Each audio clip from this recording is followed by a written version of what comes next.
ಬೆಳಗಾವಿಯಲ್ಲಿ ಕನ್ನಡ ರಾಜ್ಯೋತ್ಸವ ಪ್ರಶಸ್ತಿ ಪ್ರದಾನ ಸಮಾರಂಭ ಭವ್ಯವಾಗಿ ನಡೆಯಿತು.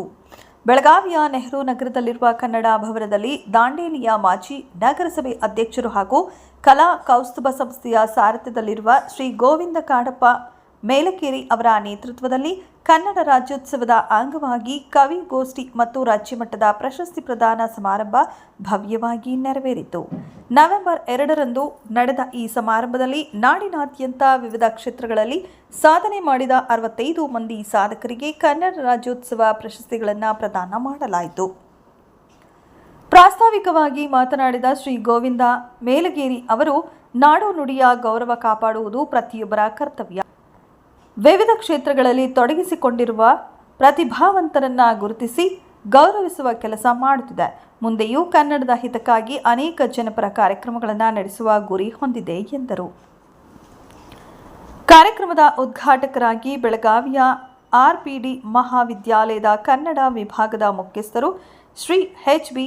ಕೋಲ್ಕರ ಮಾತನಾಡಿ ನಾಡು ನುಡಿಯ ಮಹತ್ವವನ್ನು ಹಂಚಿಕೊಂಡರು. ಮುಖ್ಯ ಅತಿಥಿಗಳು ಸಂದರ್ಭಯೋಚಿತವಾಗಿ ಮಾತನಾಡಿ ಪ್ರಶಸ್ತಿ ಪುರಸ್ಕೃತರಿಗೆ ಅಭಿನಂದನೆ ಸಲ್ಲಿಸಿದರು. ಕಾರ್ಯಕ್ರಮದ ನಿರೂಪಣೆಯನ್ನ ಶ್ರೀಮತಿ ಆಶಾ ದೇಶಭಂಡಾರಿ ಅಚ್ಚುಕಟ್ಟಾಗಿ ನಿರ್ವಹಿಸಿದರು. ವಂದನಾರ್ಪಣೆಯನ್ನ ಕಲಾ ಕೌಸ್ತುಭ ಸಂಸ್ಥೆಯ ಉಪಾಧ್ಯಕ್ಷೆ ಶ್ರೀಮತಿ ಪಾರ್ವತಿ ಮೇಲಗೇರಿ ಅವರು ಸಲ್ಲಿಸಿದರು. ದಾಂಡೇಲಿ ಆಯಿಷಾ ಮುಕಾಶಿ ನಮ್ಮ ರಾಜಧಾನಿ ರಾಜ್ಯೋತ್ಸವದ ನಿರೂಪಣಾ ಕಾರ್ಯಕ್ರಮದಲ್ಲಿ ಇರಬೇಕು ಅಂತ ಹೇಳಿ ನಮ್ಮ ಕಡೆಗೆ ಎಂತೆಂಥ ಪ್ರತಿಭೆಗಳಿದ್ದಾವೆ ಅನ್ನೋದಕ್ಕೆ, ಎಷ್ಟು ಅದ್ಭುತವಾದ ಮಾತುಗಾರರಿದ್ದಾರೆ ಅನ್ನೋದಕ್ಕೆ ಉತ್ತರ ಕರ್ನಾಟಕಕ್ಕೆ ಒಂದಿಷ್ಟು ಸ್ವಲ್ಪ ಏನೋ ಗಮನವಾದ ಭಾವ ಇದೆ ಅನ್ನೋವಂಥದ್ದನ್ನು ನಾವು ಭಾವಿಸುವುದಕ್ಕೆ ಇಂಥವೆಲ್ಲ ಅಪವಾದ ಅನ್ನೋ ರೀತಿ ಇಂಥ ಪ್ರಶ್ನೆ ನನಗಿವತ್ತು ಹಾಗೆ ಅನಿಸ್ತು. ನಾನು ಮೂಲತಃ ಅಧ್ಯಾಪಕ, 34 ವರ್ಷ, 34ನೇ ವರ್ಷದಲ್ಲಿ, ಇನ್ನೊಂದು ವರ್ಷದಲ್ಲಿ ರಿಟೈರ್ ಆಗ್ತೇನೆ. ನಾನು ಸೇವೆಯಿಂದ ಇನ್ನೊಂದು ವರ್ಷದಲ್ಲಿ ರಿಟೈರ್ ಆಗ್ತೇನೆ. ಇಷ್ಟು ಚೆನ್ನಾಗಿ ಮಾತನಾಡಲಿಕ್ಕೆ ಬರೋದಿಲ್ಲ. ಅಷ್ಟು ಕನ್ನಡ ಭಾಷೆಯ ಮೃದುತ್ವ ಇದೆ, ಕೋಮಲತೆ ಇದೆ, ಸೌಂದರ್ಯ ಇದೆ. ಹಾಗೆ ಕನ್ನಡ ಅಂತಂತಂದರೆ ಎಂಥದ್ದು ಅನ್ನೋದನ್ನು ನಾವೆಲ್ಲ ಅನುಭವಿಸುವಂಥ ಸ್ಥಿತಿ ಇದೆ. ಹಾಗಾಗಿ ಆ ಮಾತುಗಳನ್ನು ಕೇಳ್ಕೊತ ಹೋಗಬೇಕು ಅಂತ ಅನಿಸ್ತು ನನಗೆ.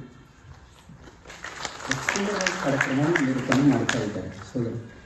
ನಾನು ಅಧ್ಯಕ್ಷನ ಕೇಳಿದೆ, ದೇಶ್ ಭಂಡಾರಿ ಅವರು ಇವರೇ ಏನು ಅಂತ. ದೇಶ್ ಭಂಡಾರಿ ಅವರು ಆಗಬೇಕಿಂತ ಅವ್ರ ಮನೆಯವರು ಅಲ್ಲಿ ಕೂತ್ಕೊಂಡಿದ್ದಾರೆ, ಜವಾಬ್ದಾರಿ ಇವರು ಕಳಿಸಿದ್ದಾರೆ. ನಾವೆಲ್ಲ ನಾಚಬೇಕು. ನಮ್ಮ ಮನೆಯವರೆಲ್ಲ ಮನೆಯಾಗ ಕೂತಿದ್ದಾರೆ. ಕನ್ನಡಕ್ಕಾಗಿ ಕೈ ಎತ್ತು, ನಿನ್ನ ಕೈ ಕಲ್ಪ ವೃಕ್ಷವಾಗ್ಬೋದು ಅಂತ ಮಾತು, ಹೌದಾ? ಕನ್ನಡಕ್ಕಾಗಿ ಕೈ ಎತ್ತು. ಆ ಮಗಳು ಎಷ್ಟು ಸುಂದರವಾಗಿ ಹಾಡಿದರು. ಮಗಳು ಅವ್ರದ್ದೇ, ಅವ್ರ ಮಗಳು. ಹೀಗೆ ಕನ್ನಡಕ್ಕಾಗಿ ಕೈ ಎತ್ತುವ ಅದ್ಭುತವಾದ ಚೈತನ್ಯ ಶಕ್ತಿ ನಮ್ಮೊಳಗಿದೆ. ನನ್ನ ಮಾತುಗಳಿಗೆ ಒಂದು ಮಿತಿ ಇದೆ. ಬಹಳ ದೂರ ಲಂಘಿಸುವುದಿಲ್ಲ ವೇಳೆಯನ್ನು. ವೇದಿಕೆ ಬಹಳ ದೊಡ್ಡದಿದೆ. ನಾನು ನಂದಗಡದ ಹತ್ತಿರ, ನಂದಗಡದಿಂದ ಅಧಿಕಾರಿಗಳು ಬಂದಿದ್ದಾರೆ, ಆರಕ್ಷಕ ಠಾಣೆ ಅಧಿಕಾರಿಗಳು. ನನ್ನೂರು ನಂದಗಡ ಪೊಲೀಸ್ ಠಾಣೆ ವ್ಯಾಪ್ತಿಗೆ ಬರುವಂಥದ್ದು. ಮುಗುಳಿಹಾಳ ನನ್ನದು. ಇಲ್ಲಿ ಶಂಕರವರು ಇದ್ದಾರೆ.